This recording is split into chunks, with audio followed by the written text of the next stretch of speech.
Good afternoon, everyone. Good afternoon. How are we doing today? Fine, thanks. How are Hello, you? sir. Fine, thanks. And yourself?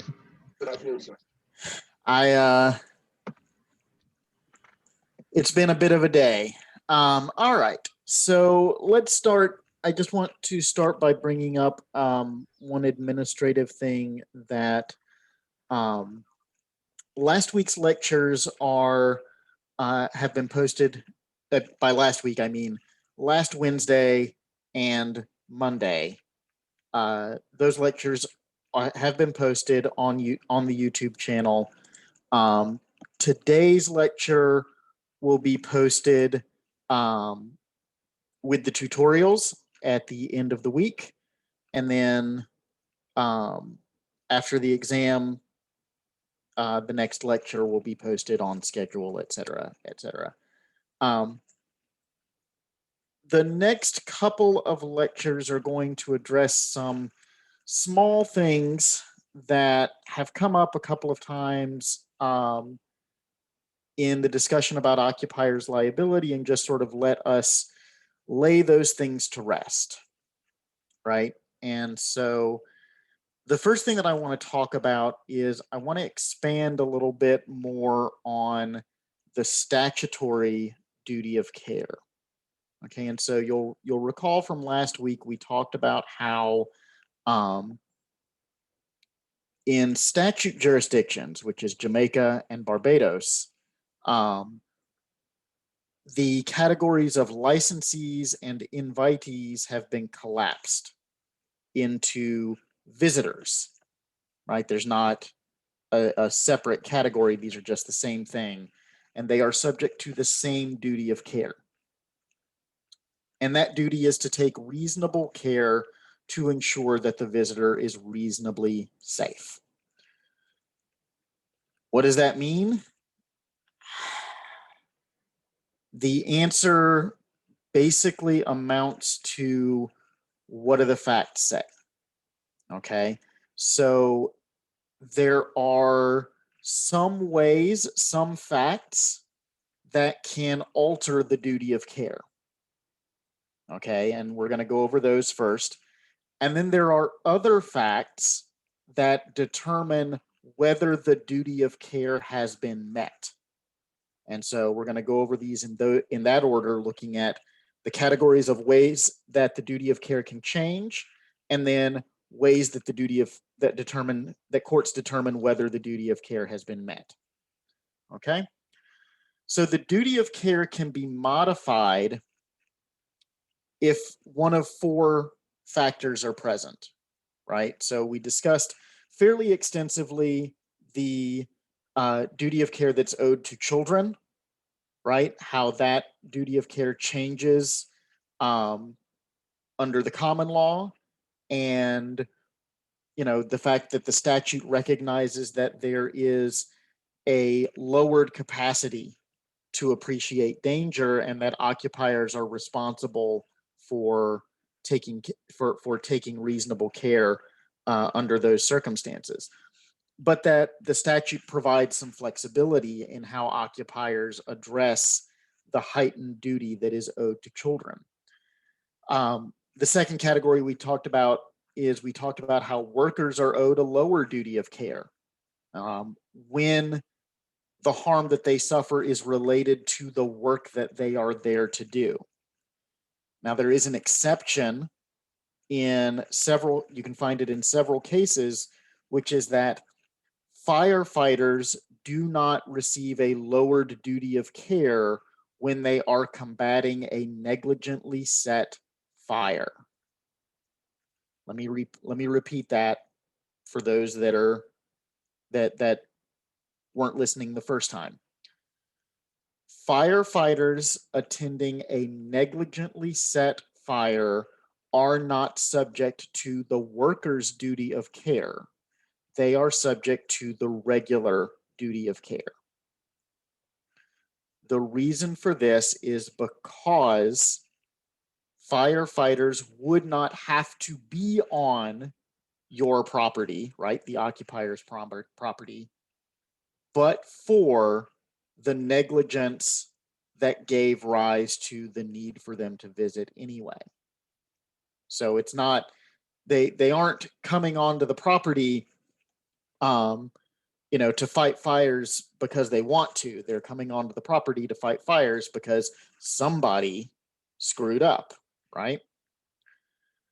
The third way in which the duty of care can be modified is that, at the common law, we talked about contractual visitors as a category and how they are owed a warranty of reasonable safety.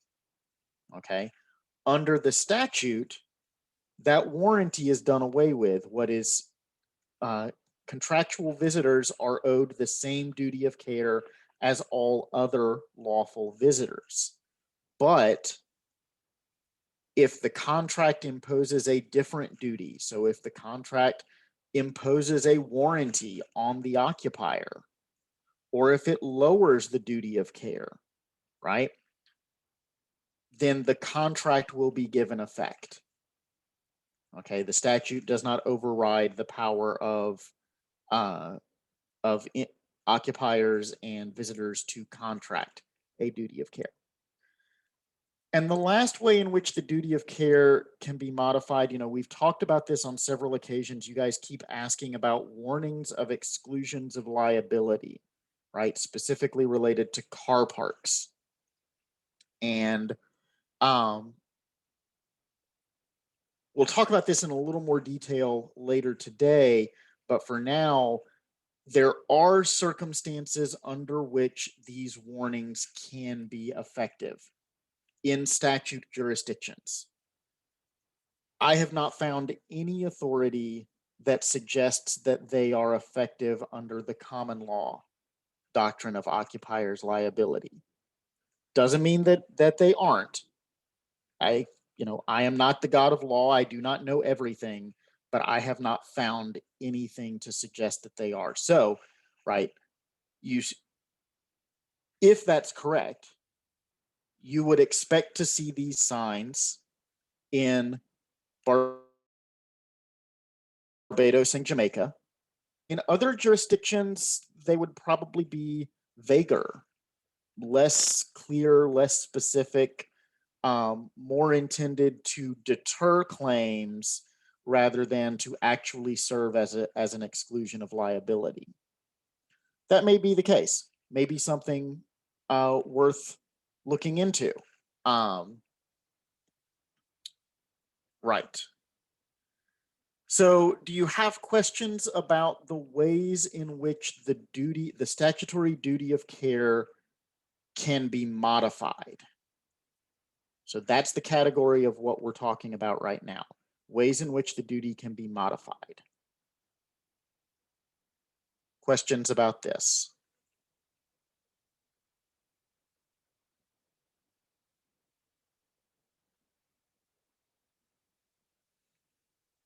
Okay. Private question asks, can you repeat what you said about contracts? So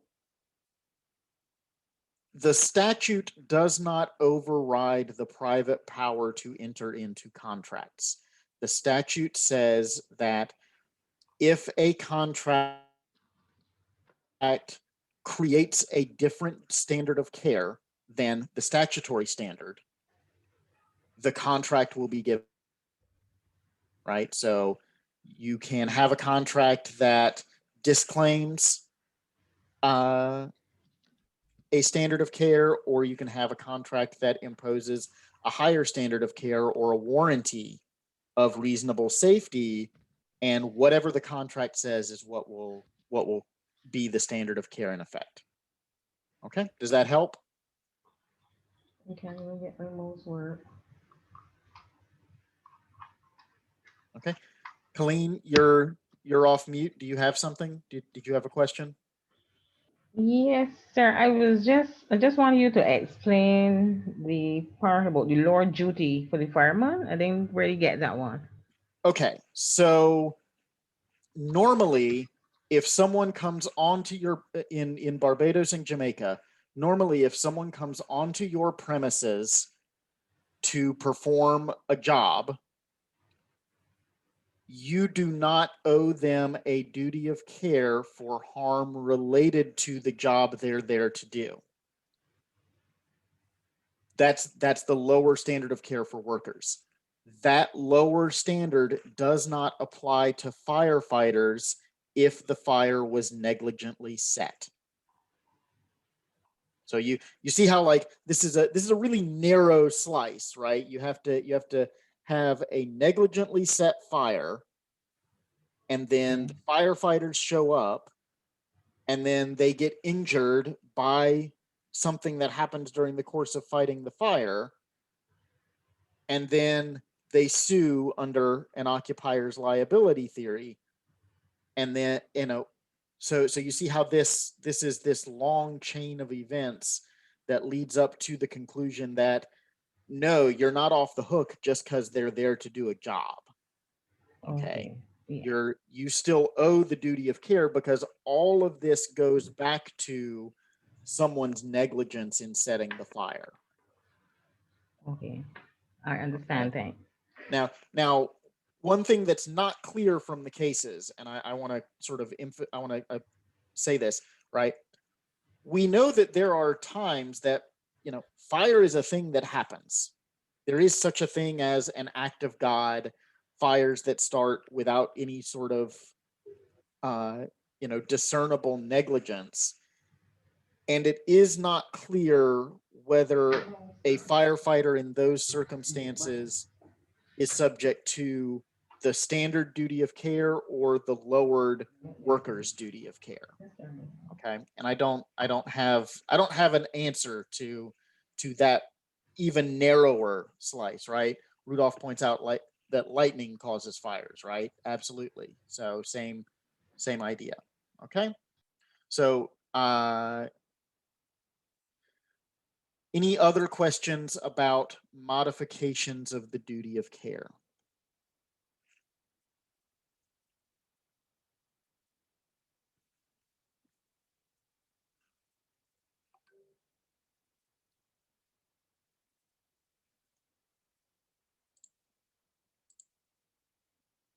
Any other questions?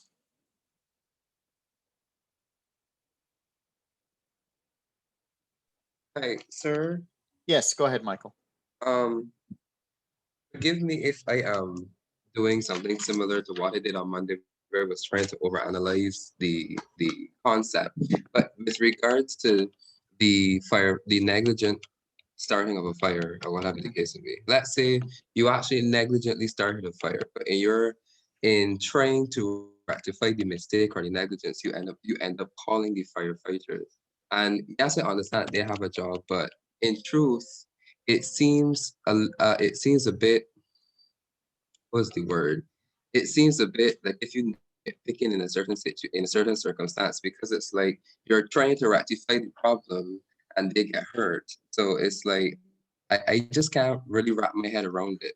Well, let's break it down a little bit more, right? Without the exception, okay, let's say that the firefighter comes onto the premises to, put out the fire, and a floor collapses under them, because it's been weakened by burning, and they fall and they break their leg. Okay. Under the normal analysis of workers, right, of skilled workers, there would be no duty owed to them because they were there to do a job, which is fighting a fire, and they were injured due to a risk that they should have apprehended and that they should have prepared for, under the standard analysis. And what the courts have said is like, that's dumb, and we don't like it, and we're going to go down this different path because the firefighters are there to serve, to provide a public service. And if you, the occupier, are careless enough to set a fire that requires the fire department to come out, well, the fact that they're there to do their jobs shouldn't absolve you of your own carelessness. So does maybe that make it make more sense now? Yeah, it does. Great.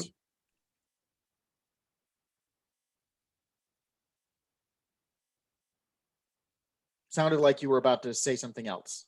Was I think that I was, but then what I was saying is that so basically it's saying that okay, the firefighters are going to do their job, but the mere fact that it's their job should not negate the fact that they were careless. So they need to still be punished for their carelessness, irrespective of the firefighters' Right. duty. and the punishment is to impose upon the occupier the standard duty of care, right? That they would be liable for an unsafe premises to the firefighters. Mystique asks, so that is only for firefighters. I am not aware of any cases that extend the exception to any other class of worker. It may be out there. You certainly are free to go looking for it, but I am not aware of any extinctions of that concept. Okay. Any other questions about the modifications of the duty?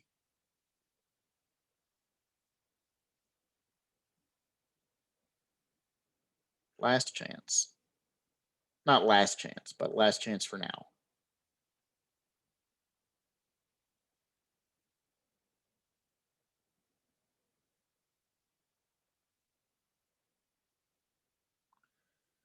Okay, so moving on, right? One of the things that the textbook emphasizes is just how fact specific these cases get, right? In determining whether a particular duty of care has been met. The worksheet and the textbook give you a lot of examples, sort of trying to point this out in fairly granular detail. But it's hard to draw like legal principles here. These become very fact-driven cases. Some of the questions that courts ask when they are attempting to determine whether the occupier has met the duty of care, right? They ask, is the danger obvious or hidden? So obvious dangers impose less of a duty on the occupier because any reasonable person can sort of look at a 40-foot deep pit lined with spikes and go, probably don't want to jump in there. You know, if the 40-foot spiked pit is covered with a camouflage sheet, maybe that changes the duty of care, but if it's just open and obvious, not much of a duty there. Courts ask, is the injury that the plaintiff suffered foreseeable? Okay. Foreseeable injuries are going to impose a greater duty of care on the defendant, right? We can expect that people are going to fall into my 40-foot deep tiger pit lined with spikes. I might not foresee that, somebody is going to parachute onto my property and land in my 40-foot deep tiger pit. That might be harder to foresee. The next question that courts ask is, why is the visitor on the premises? Right? So if the visitor's there to perform a task or transact business with the occupier, maybe it's more likely that that maybe the occupier has to do more to protect them from dangers. When I meet in a supermarket parking lot to meet my realtor and sign paperwork, maybe I'm owed less of a duty. Maybe there's not as much that's owed to me because I don't really belong there. I should have to go to the realtor's office, right? Another question that they ask is, what would a reasonable visitor do? Okay. Would a reasonable visitor tap dance along the edge of the 40-foot deep spike-lined tiger pit? Probably not. If the plaintiff was doing that, if the plaintiff was tap dancing, well, maybe the defendant isn't going to be held liable, right? Maybe the court's going to go, look, a reasonable visitor would look at this open and obvious danger and go, maybe I'll do my tap dancing over on the other side of the property. The next question that is asked is, does the risk factor formula counsel certain actions by the occupier? So you'll recall, thinking back, right? The risk factor formula is where defendants are asked to weigh, where the court is asked to weigh the cost of mitigating the danger versus the benefit of leaving the danger unmitigated. And if the benefit outweighs the cost, then it may be that there's no action that's required, right? There's nothing that the occupier would have been required to do to make the premises any safer. And the final question that we see sometimes is questions related to, sort of a usual practice, right? So there are different standards for occupiers of residential property versus a commercial property versus industrial property, right? The kinds of things that we would not allow in a private home that we would say, whoa, that's really not safe. You shouldn't do that. On an industrial site, maybe we allow it. Maybe we allow, perpetually operating band saws at an industrial site. And if someone had a woodworking shop in their home and they just sort of went in every morning and turned on the bandsaw, we might look at them and go, that's really not okay. You don't need to be doing that in your home, right? So these are the kinds of things that courts ask, and that, the way in which the answers shake out kind of move cases toward one side or the other. I have a private question to repeat the third question. The third question was, why is the visitor on the premises? So a visitor whose purpose in coming onto the premises is to benefit the occupier may be subject to a greater duty is owed to them, because the occupier wants that person on their property, but they don't necessarily want the people who are there to just sort of kibitz. And just realize nobody in this room except me speaks Yiddish. Kibitz just means like hang out, and like it's a line, right? So that's the third question, right? Why is the visitor on the premises, right? Okay. What other? Go ahead, Ray. You have your hand raised.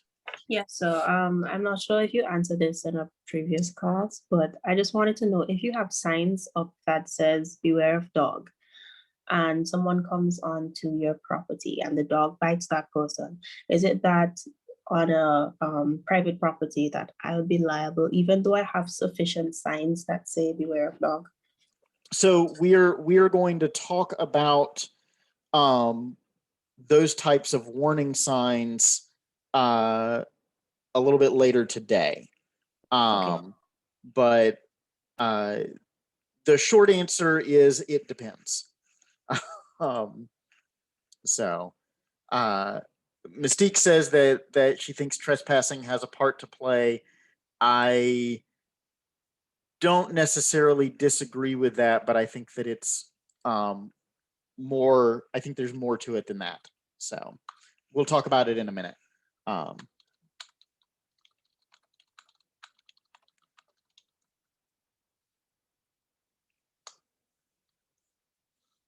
Okay. Any other questions about these things? Because these are all questions that the court asks in determining whether the duty of care has been met. Okay.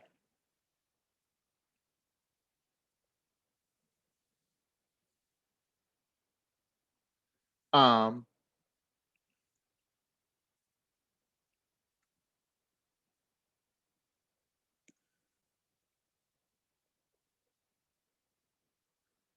okay, I'm getting a lot of private messages that, to be perfectly honest, I'm not sure what you're saying. So I need you guys to stop, slow down, and either come off mute and say your question, or type it out fully, right? Ask it using a full standard question. So I'm sorry to ask for that, but I'm getting very confused with the speed that things are going by. Okay. Have a question asking to go over the risk factor formula.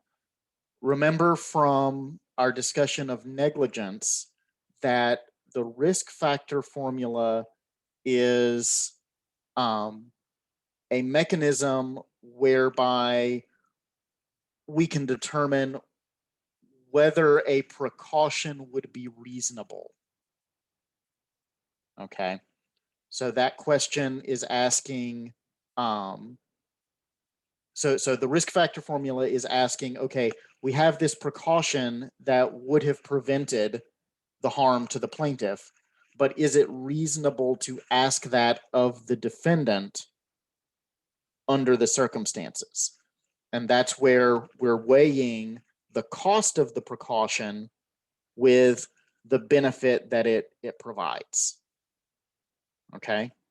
So that's the issue. Does that help?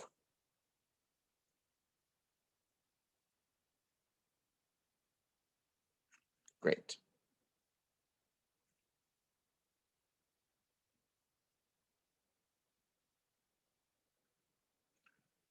Okay. Private message that now it explains. Are the questions that are asked for determining the duty of care, are they on the worksheet? They are, but they are not necessarily expressed. They may be expressed a little bit differently, but the information is on the worksheet. Okay. I didn't draw this sort of out of thin air.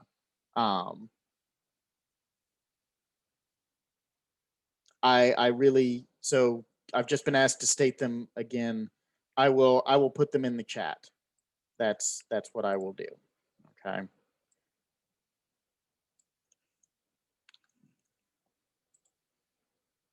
All right. So these 6 questions that I have brought to your attention, and I should say, this is not an exclusive list. Okay, this does not end the inquiry. There are other ways that defendants can argue against liability. There are other ways that plaintiffs can argue for it, but these are things that sort of recur in case after case after case. Okay, and that's, is the danger obvious or hidden? Is the injury foreseeable? Why is the visitor on the premises? What would a reasonable visitor do? Does the risk factor formula counsel certain actions? What's the usual practice? Okay. All right. What other questions are there about these, the ways in which we determine whether the standard of care is met?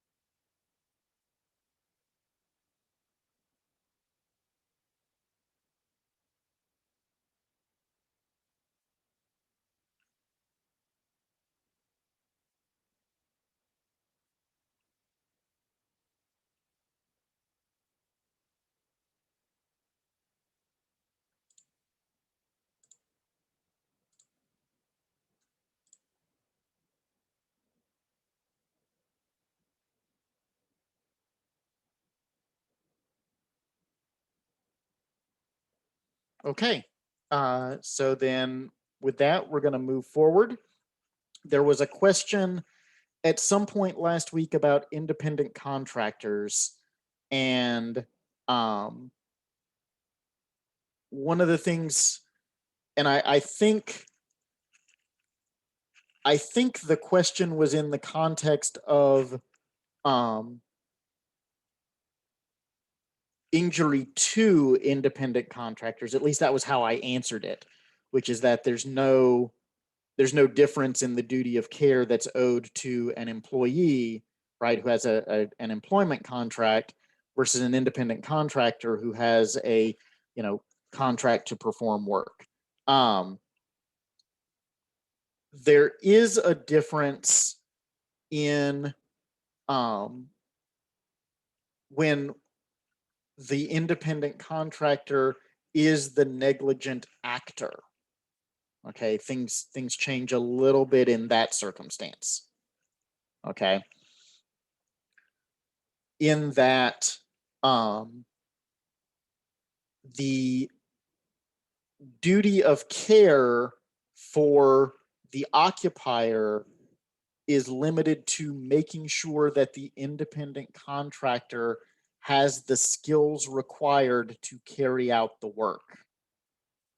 Once the occupier does that, then the duty of care has been met. If the independent contractor is negligent, if they fail to operate, if they fail to do the work with appropriate due care, that's on them, not on the occupier. Okay, so does this piece of the puzzle make sense, right? When an independent contractor is the plaintiff, they are, they're treated like any other contractual visitor.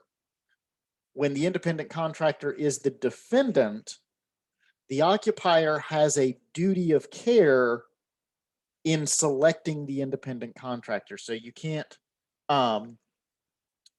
hire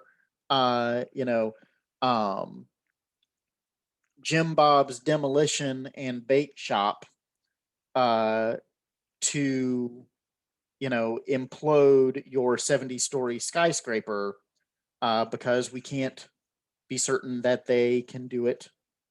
You should, unless you have satisfied yourself that they can do it safely. Okay. There is an exception to the independent contractor rule. Raise your hand if you're tired of exceptions. I see hands starting to go up. Yep. All the hands. All right. I agree, but this is how the body of law operates. We have general principles and then we have exceptions. Okay. The exception to the independent contractor rule is if you're outsourcing work that doesn't require special skills, the duty is still the same. You can't get off the hook by saying, well, we outsource, sweeping the steps. Well, we outsource that. And so we're not on the hook for that being unsafe. Like that's not how it works. There has to be some sort of special skill involved. Okay. All right. Private question. Can doctors be sued for negligence / duty of care under tort? If so, in what circumstance? So there is a whole chapter in the Codolini book about medical negligence in the Caribbean. I'm going to point you to that. We are not going to be covering that specifically in this class. There have been some cases that we've come across that have been, medical negligence cases, but those are certainly not occupiers' liability cases. Okay, so it's the standard negligence approach. Shamaria, your hand is raised. Was that just for the exceptions stuff, or do you actually have something you need to chime in with?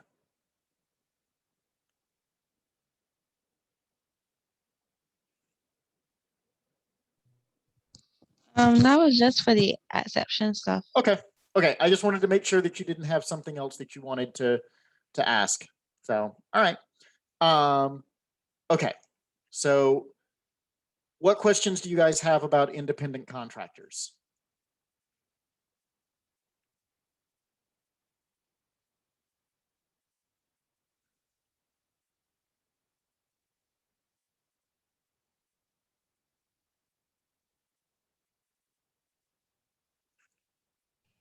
Um, I just wanted to clarify. So you said the duty of care for an independent contractor is like the regular contractual visitor, but if they are negligent in their acts, then the occupier is not liable, right? As long as the occupier exercised reasonable care in making sure the contractor was competent. So So like doing a background check or something. I'm sorry? So like doing a background check or something. Yeah, I mean, just, you know, what that's going to entail is, again, going to be very fact sensitive, but, you know, I'm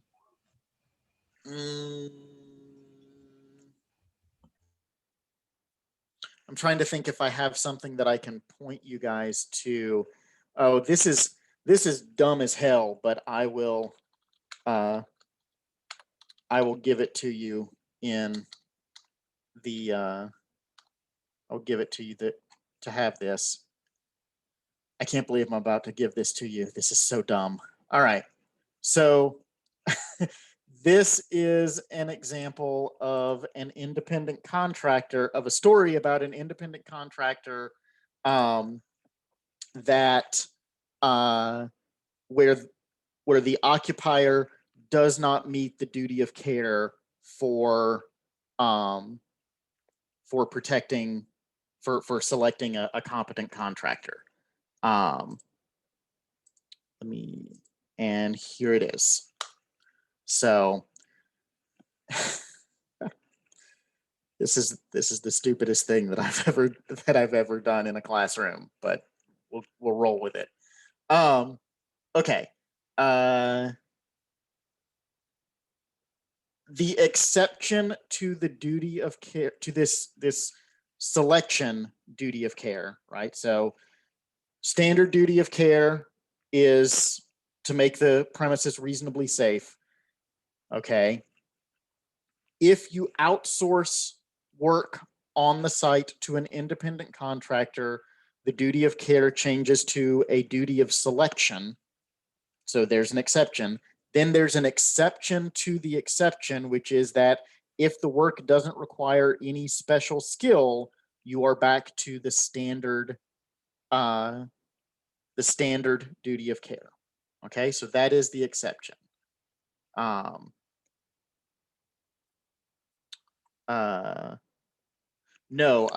to answer this private question, I decidedly do not want to share my screen. So Keandre asks, how does that operate in cases where there's a trap on the property and an independent contractor gets hurt? Remember, independent contractors who are plaintiffs are subject to the same duty of care, right? The occupier owes them the same duty as any other lawful visitor, right? It's the reasonable care for reasonable safety subject to modification by the contract. Okay. So does that answer your question, Keandre? Okay, great. All right. Okay, so earlier someone asked about warnings, and I promised that we talk about it later. Well, now it's later. At the common law, these warning signs, as near as I can tell, are ineffective, right? You cannot disclaim the duty of care under the common law. Do I,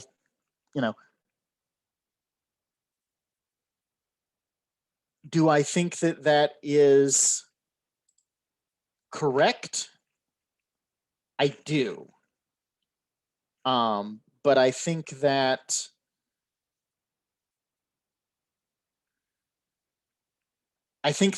folks who are local, in places like, say, St. Lucia or St. Vincent or the Bahamas, right? Those folks probably know more about the specifics of their local law than I do. And so if you see these types of warning signs in these places, then I think a useful question would be, what language are you seeing and what purpose do you think is being served here?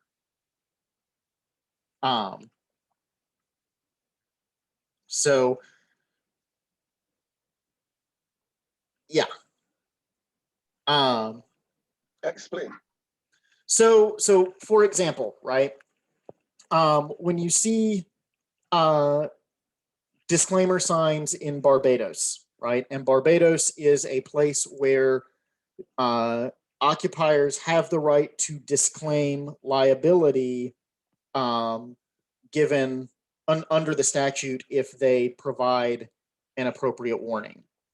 Okay, and so you see these signs that track sort of the same language every time, right? And they are very clear about, we accept no liability for this type of harm, this type of harm, this type of harm, right? And I don't have the language sort of in my mind, but there's clear parallels between, when I go to the fish market versus when I go to park my car in downtown Bridgetown versus when I go to UE's campus, right? The disclaimer signs all look very similar. If I were to go to, say, St. Kitts or maybe not BVI may be subject to the UK Occupiers Liability Act. That's a whole different reception presents its whole different issue. But if I go to one of these common law jurisdictions, then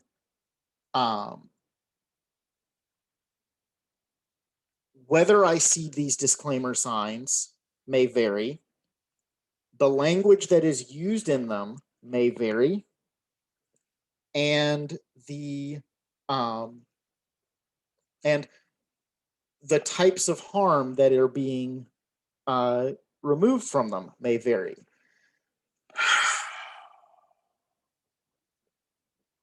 But will the context and content be the same? I'm sorry, Rudolph, say that again. Would the context and content be the same? Maybe, maybe not.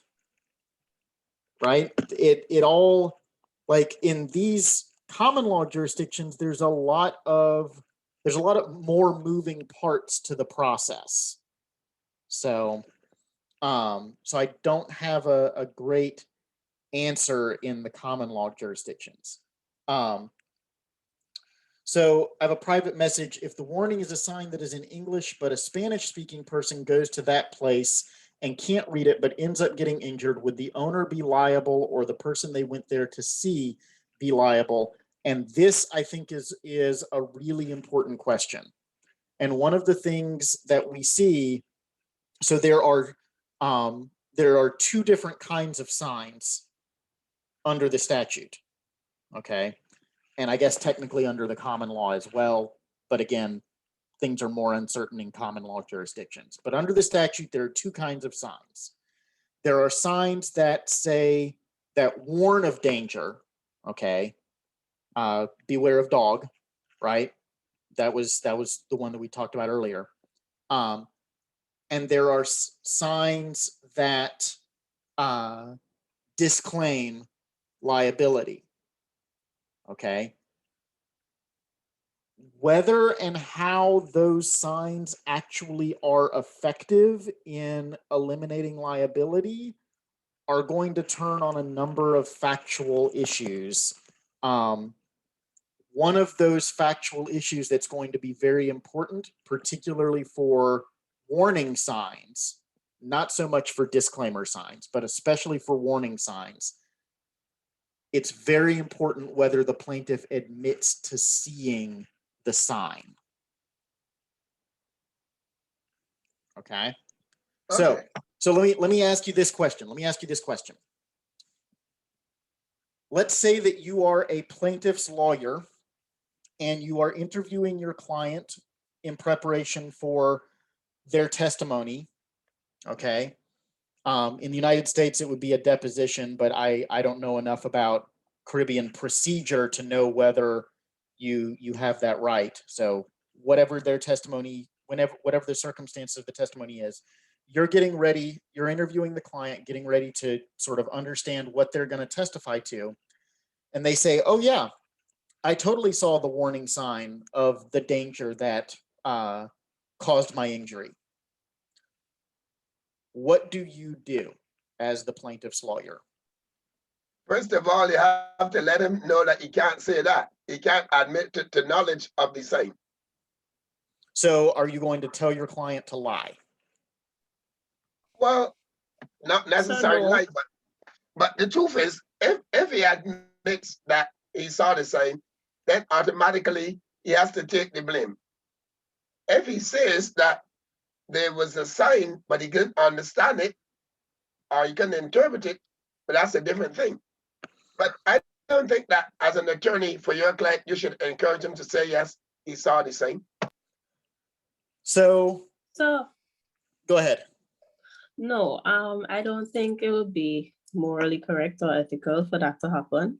I think you would just advise the client that if you're going to testify and say or explain what happened, I'm not going to say we have to tell them to leave it out because that in itself is still wrong. But I just explain to them that if they go about saying this, what will happen if they do? So I have been in this boat before.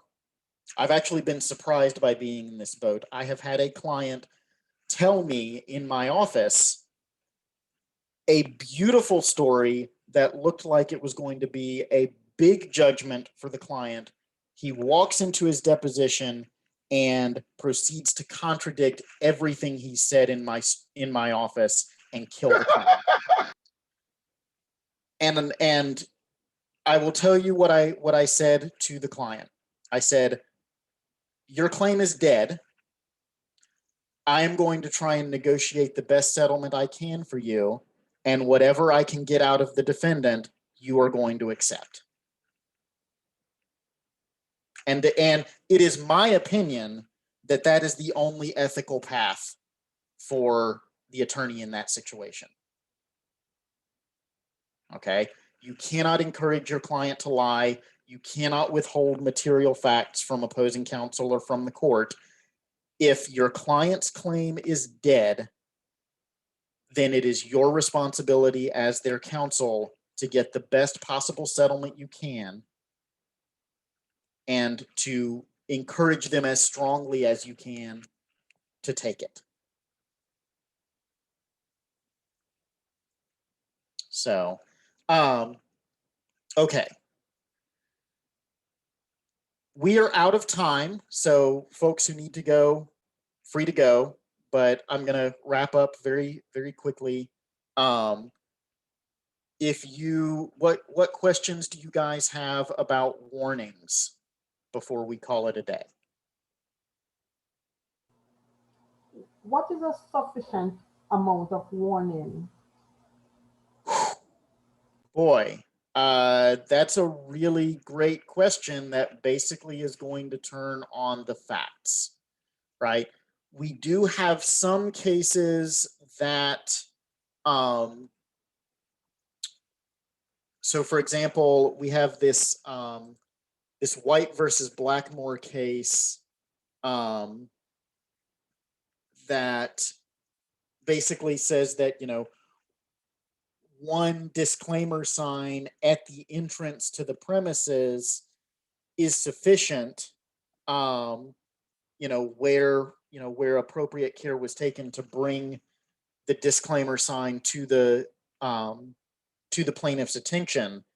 But this is part of why I think one of the major issues is, did the plaintiff see the sign?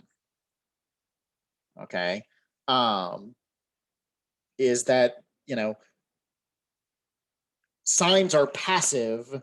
And so there is the possibility that a plaintiff can legitimately testify that they didn't see it and they didn't recognize the warning. And then maybe your disclaimer isn't effective. Maybe the warning doesn't carry the day for you. I think that's a danger that you run. And Mystique says, would the warning be dependent on if the person is a child or an adult? Absolutely, right? Children, there may. This was like the case that we talked about relative to the child visitor that where I talked about, like, if that the children in question are teenagers, a warning sign may be sufficient because you can expect that teenagers can read. Private question. If there was a burglar on your property and there's a sign that they saw but chose to ignore it at 2 a.m. and my dog attacks, does that change anything? I mean, I think that, well, yeah, because a burglar isn't a lawful visitor. And so that's a trespasser. And so they're not, the statute doesn't change the duty of care to trespassers. It's still the duty of common humanity. So I don't think that changes anything. Keandre, your hand is raised. Go ahead. Yeah, so I'm wondering, right now we're speaking about the fact that my client may have seen this sign. How does that operate when it comes to like parking lots? Because I know originally we said you don't, like, Aston would not absolve liability, but in a case like this where my client actually sees the sign, then what is it for my client? Yeah. That's a really good question. I think that one of the things is, these signs in like the parking lots, right? There's a question as to what exactly they are disclaiming. Okay. A lot of times they do not, they don't claim to absolve the occupier from any harm related to the occupier's negligence. Okay, so where the occupier and most of the time, statutes don't even allow that sort of disclaimer, right? Trinidad says that it's actually an unlawful, it's a deceptive trade practice to purport to disclaim liability. So I don't. The answer is that the statute provides a mechanism whereby you can disclaim, you can alter the duty of care. Okay, but that does not absolve you of your own negligence. Okay, it just means that things that are sort of normal operations of the premises can't give rise to liability. So does that answer your question? I feel like it doesn't. It does. It Okay. does. It answers more than it doesn't answer. So it does. Fair enough. All right. What other questions are there? We're well past time. So if you guys, so if there's things that can wait until next Wednesday, that may be a better plan. But if there's anything that you've just got to ask right now, now's your chance.